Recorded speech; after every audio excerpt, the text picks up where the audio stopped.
Hello everybody, this is Tom again at Barrett-Jackson for their 2024 fall auction. This is the first time they've done this, and by the looks of it, it's a big success. There's a lot of beautiful cars here.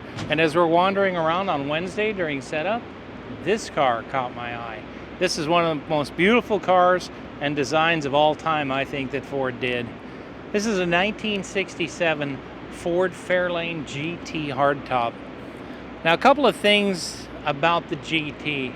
In '67, the standard engine was the 289 two-barrel, and the standard transmission was a 3-speed manual. Now in '66, the standard engine was the 390 high-performance S-code, but in '67 you could get that as an option. This car here is an S-code car. You can tell by the vents on the hood, they're non-functional, but they say 390. The 289 cars, of course, would have 289 emblems in there. Now in '66, the hood was special to the GT, and it was a die-cast chrome-plated plate that went into the hoods on either side. Now, this car here has got the correct shade of candy apple red.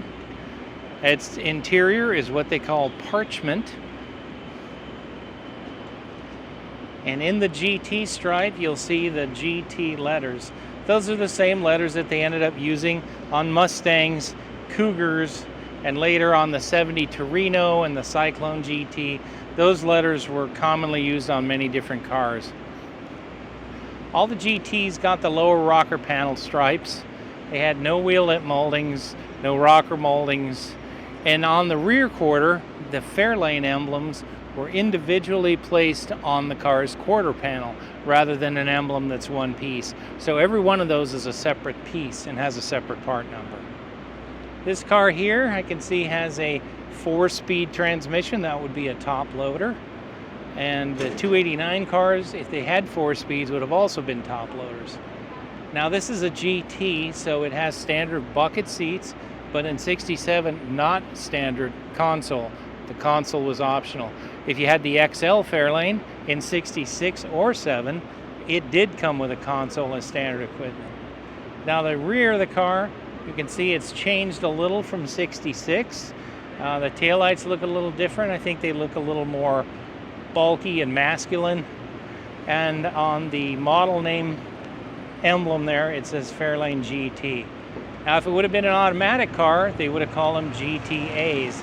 And you would have seen that on the Fairlane emblem in the back, and on the front fender in the stripe, it would have said GTA.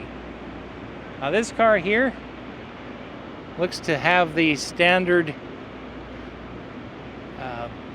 AM radio, and it has the deluxe steering wheel, and it has an aftermarket tack. I can see it's a Sun tack, which was correct for the era. And you'll see that there are 3 under dash gauges because all the Fords at this time had idiot lights. Now this car looks like it has integrated factory air conditioning as well. So this is a very nicely loaded up car.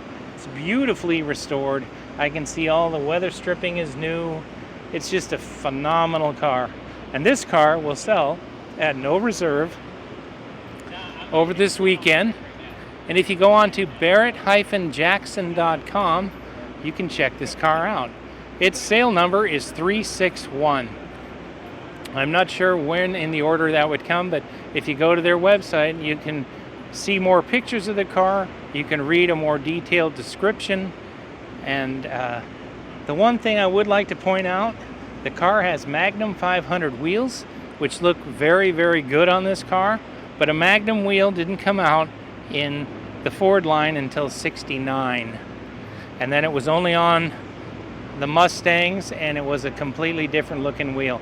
This particular wheel came out in 1970, and they used a 2-piece version of this through the '70s on Granadas and stuff. But I like the center emblem. It's the Fairlane crest.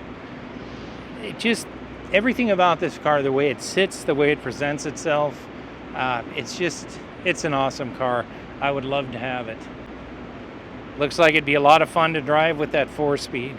So tell us what you guys think of this Fairlane, and any other cars that you see us featuring this weekend, either in photographs or in video. So thanks for coming on the journey with us to the very first annual fall auction in 2024 for Barrett-Jackson.